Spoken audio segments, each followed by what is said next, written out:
dan Wakil Presiden Republik Indonesia memasuki ruang sidang.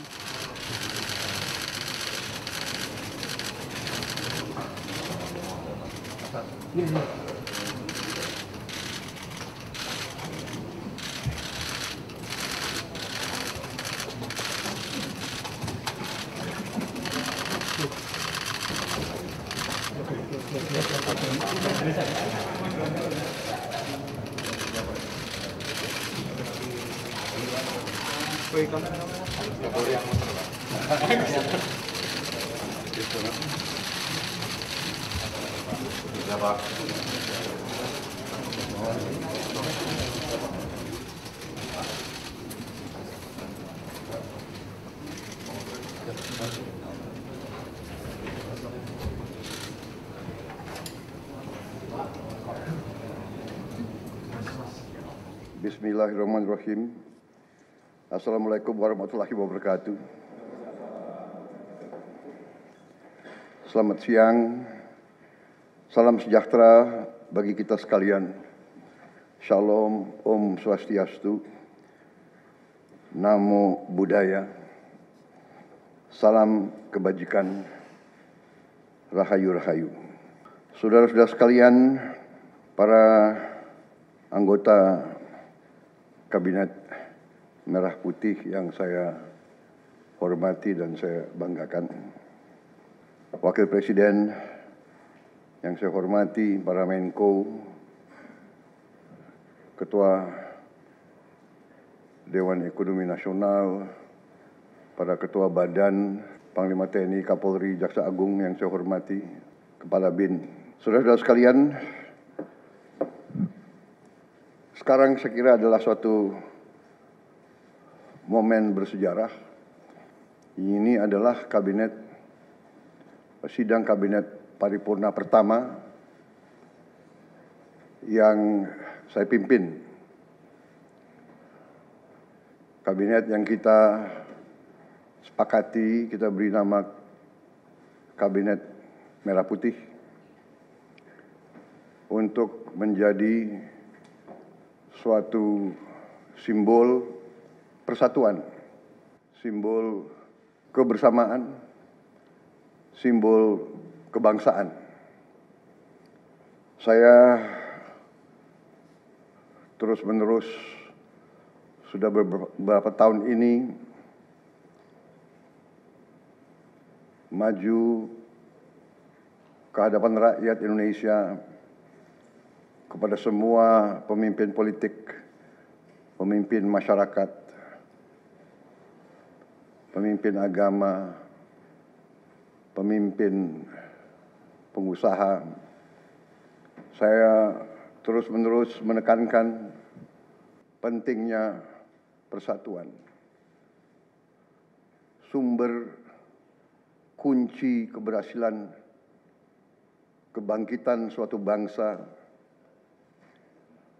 dalam sejarah manusia berabad-abad, kuncinya adalah bila elitnya bisa kerjasama, bila elitnya bersatu. Persatuan ini artinya adalah kita bisa sepakati mana adalah kepentingan nasional yang inti, mana adalah kepentingan nasional yang vital bagi kelangsungan hidup bangsa kita.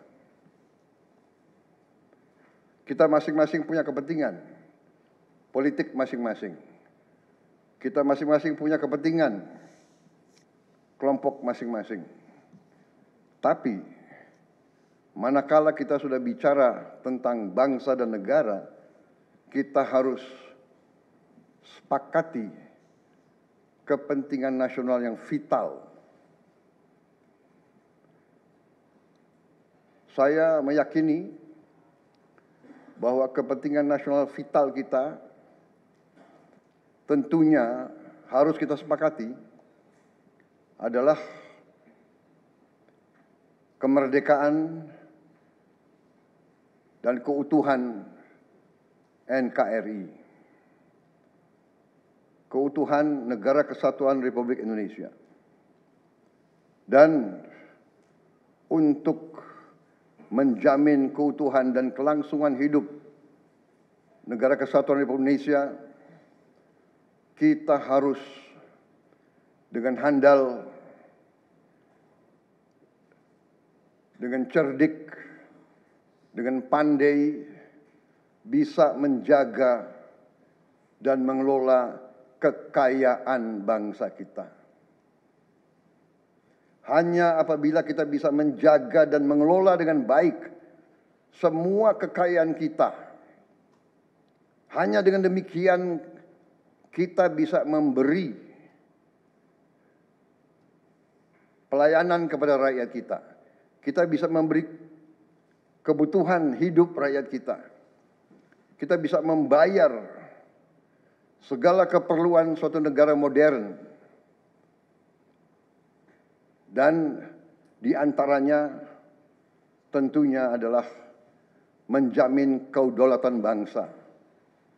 Saya ingatkan saudara-saudara sekalian, jangan sampai kita lupa dengan Undang-Undang Dasar kita sendiri, Undang-Undang Dasar 1945, yang jelas dalam pembukaannya tertera tujuan-tujuan nasional kita, di mana tujuan-tujuan nasional kita sangat jelas oleh pendiri-pendiri bangsa kita. Tujuan pertamanya adalah melindungi segenap bangsa Indonesia dan seluruh tumpah darah Indonesia. Ini tujuan nasional yang pertama untuk kita survive. Karena itu kita perlu memikirkan apakah kita sudah cocok atau tidak investasi kita kepada pertahanan bangsa Indonesia. Kedua, tentunya memajukan kesejahteraan umum. Saya katakan berkali-kali bahwa negara yang merdeka, rakyatnya harus merasakan kemerdekaan. Janganlah kita bangga menjadi anggota G20 kalau rakyat kita masih banyak yang miskin, masih banyak yang lapar. Mencerdaskan kehidupan bangsa mutlak, pendidikan bagi kita adalah prioritas yang sangat tinggi. Saya kira ini terlihat komitmen kita kepada pendidikan. Kalau tidak salah, alokasi kita dalam anggaran 2025 untuk pendidikan salah satu tertinggi, Pak. Mungkin selama sejarah kita, Pak. Untuk pertama kali kita sudah 25%, Pak, Bu, ya. 20.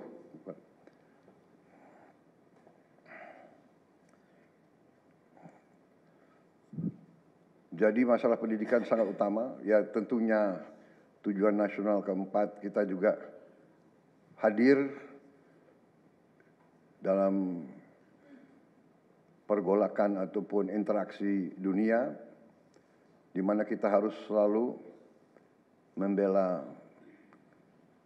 kemerdekaan bangsa-bangsa. Dan karena itu, mau tidak mau Indonesia harus kuat. Saudara-saudara sekalian, dalam hal ini semua, ada beberapa penekanan dari saya. Saya paham bahwa kita baru dilantik, saya saja baru 3 hari. Saudara-saudara baru 2 hari dilantik. Dan saudara-saudara, saya persilahkan secepat mungkin, terutama bagi menteri-menteri yang baru, silakan konsolidasi sendiri, mengatur sendiri secepat mungkin administrasi saudara dan tim saudara di kementerian dan badan masing-masing. Penyusunan tim sangat penting. Tim yang baik, tim yang bisa kerjasama akan memudahkan kita mencapai target-target yang kita tentukan. Saudara-saudara, saya sangat mengutamakan kerjasama sebagai tim. Untuk itu, dalam waktu dekat, saya akan mengajak saudara-saudara ke Magelang, di mana kita akan melaksanakan beberapa hari menambah pembekalan. Kemudian kita akan adakan koordinasi di tempat di Magelang, Jawa Tengah, di kawasan Akademi Militer. Hal itu saya nilai bahwa akan membawa banyak manfaat, karena sesungguhnya lahirnya Republik kita memang proklamasi di Jakarta, tetapi ujian proklamasi berada di daerah-daerah di mana pejuang-pejuang kita melaksanakan perebutan kemerdekaan secara fisik. Dan daerah Magelang merupakan suatu sentra perlawanan kita terhadap penjajah. Mulai ratusan tahun dikenal sebagai daerah perjuangannya Pangeran Diponegoro. Di antara 5 gunung, itu saya kira cukup membawa suatu aura tradisi keberanian, tradisi heroisme, tradisi cinta tanah air. Saudara-saudara sekalian, jumlah anggota kabinet kita sebanyak 48 menteri. Juga ada badan-badan yang sangat strategis. Ini memang lebih banyak dari pemerintah sebelumnya. Jumlah ini saya sadari memang bisa dianggap tergolong besar. Tapi memang bangsa kita bangsa yang besar. Kita tidak dapat pungkiri bahwa kita negara keempat terbesar di dunia dari jumlah penduduk. Dari luas wilayah, kita luasnya sama dengan Eropa Barat. Di mana Eropa itu terdiri dari 27 negara. Kita satu negara. Mengelola Eropa itu membutuhkan 27 menteri keuangan, 27 menteri pertahanan, 27 menteri dalam negeri. Saudara-saudara, kita seluas Eropa. Saudara-saudara sekalian, kita juga memilih sistem politik demokratis. Kalau kita negara otoriter, mungkin kita cukup menjalankan semua dengan jumlah penduduk yang sedikit. Jadi saudara-saudara, ini tidak masalah. Yang penting kita bekerja dengan efisien. Yang penting kita tidak bekerja dengan seenaknya. Saya minta Menteri Keuangan, saya minta semua Menko, saya minta semua menteri telusuri lagi alokasi APBN. Pelajari lagi DIPA, pelajari lagi. Saya minta detail. Kegiatan-kegiatan yang terlalu seremonial, terlalu banyak seminar, terlalu banyak sarasehan, terlalu banyak konferensi, terlalu banyak perjalanan luar negeri, mohon dikurangi. Kita harus memberi contoh.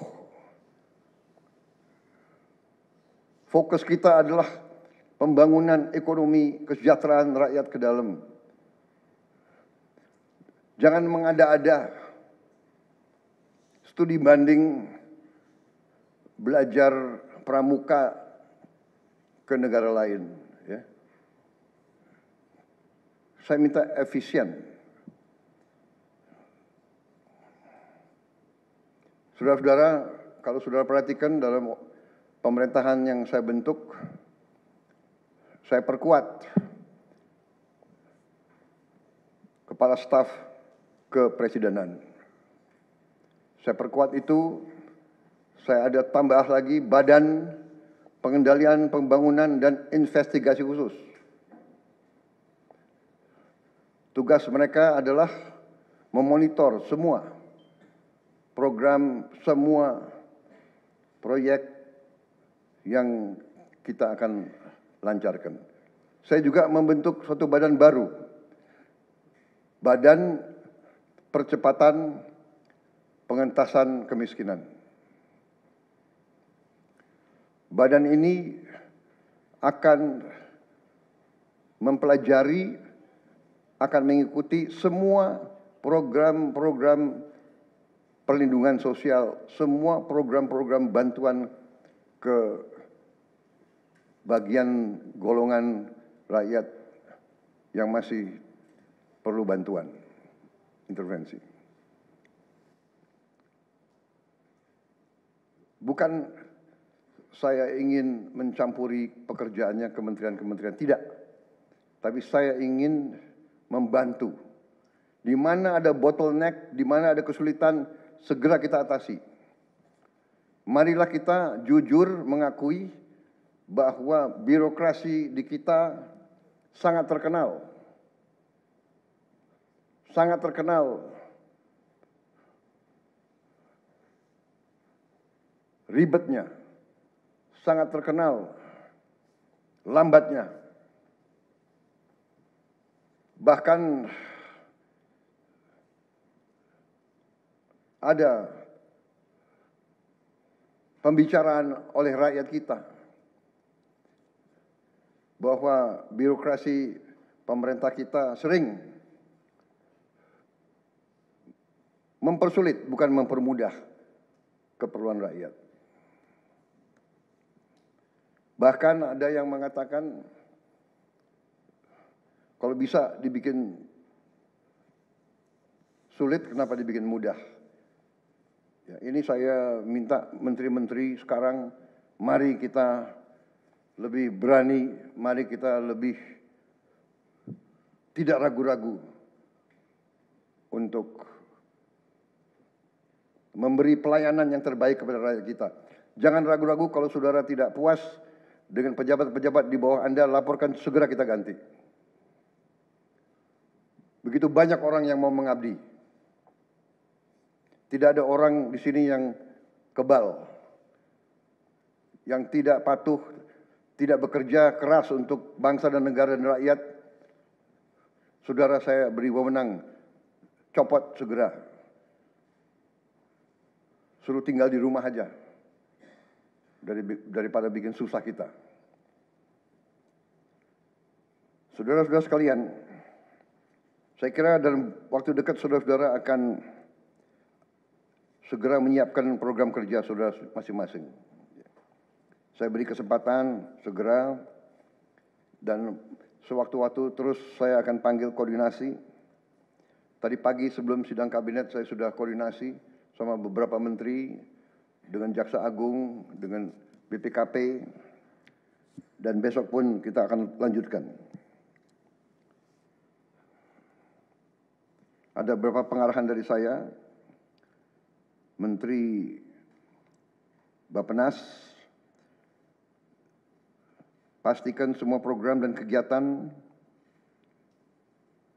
di semua kementerian lembaga mempunyai kontribusi yang signifikan, terukur, dan saling bersinergi. Pelajari kembali semua proyek. Jangan ada proyek yang mercusuar.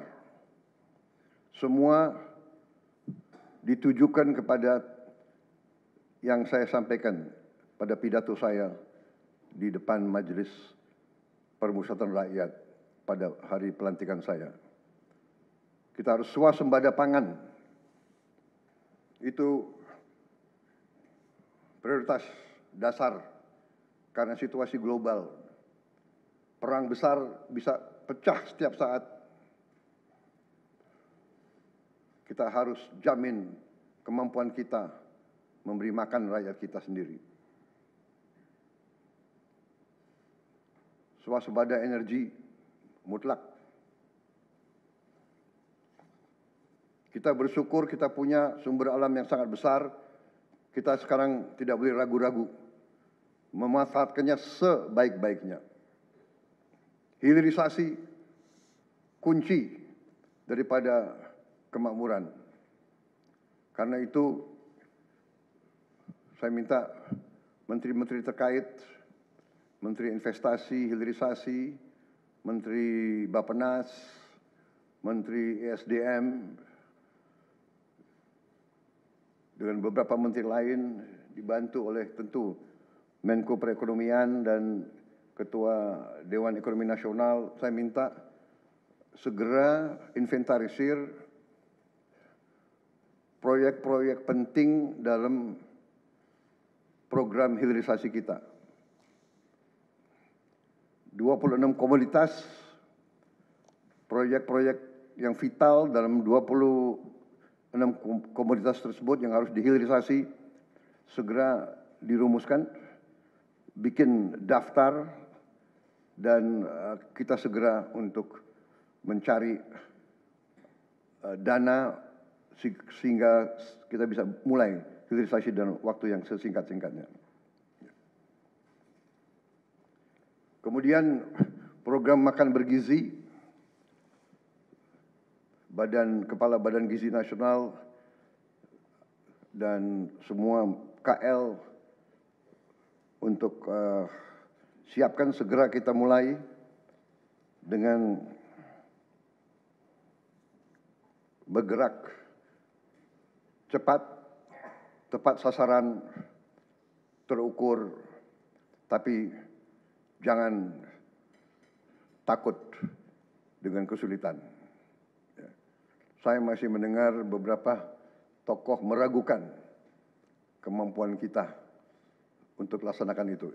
Saya tidak katakan bahwa ini bisa selesai dalam 1 minggu, 2 minggu, atau 3 bulan. Tidak ada di antara kita yang punya tongkat Nabi Sulaiman. Tapi kita bisa berhitung, kita bisa mengelola, kita bisa alokasi dana, kita bisa kerahkan sumber daya. Dan kita akan mencapai target yang kita tentukan.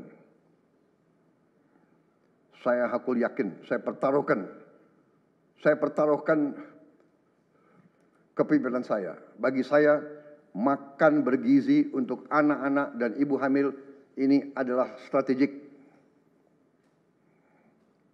Yang tidak mendukung hal ini, silakan keluar dari pemerintah yang saya pimpin. Kita satu tim, harus yakin semuanya. Ini bagian daripada rencana kebangkitan bangsa Indonesia. Dan sesudah itu, tentunya yang saya katakan pendidikan sangat mutlak. Saya sudah panggil Menteri Pendidikan Tinggi, Sains dan Teknologi, dan Menteri Pendidikan Dasar Menengah. Kita sudah mempunyai gambaran besar bagaimana kita segera akan menyentuh semua anak-anak kita. Kita akan gunakan teknologi untuk mempercepat membawa pendidikan kepada anak-anak kita. Dan ini sesudah itu tentunya kesehatan juga penting. Demokratisasi yang paling cepat, yang paling dirasakan oleh rakyat adalah pendidikan dan kesehatan. Kalau kita bisa memberi pendidikan yang terbaik untuk anak-anak kita, kesehatan yang memadai untuk seluruh rakyat kita, itu adalah demokrasi yang sebenarnya. Saudara-saudara. Menteri Kesehatan teruskan reformasi kesehatan. atasi kekurangan dokter dan tenaga kesehatan. Kita punya program khusus, nanti kita bahas tersendiri. Ini semua harus ditopang oleh pertahanan yang kuat, penegakan hukum yang tidak ragu-ragu. Saya minta Jaksa Agung, Kapolri, BPKP, Badan Intelijen Negara fokus ancaman yang berat bagi kita, judi online, narkoba, penyelundupan, penyelewengan, korupsi, kebocoran. Hanya dengan penegakan hukum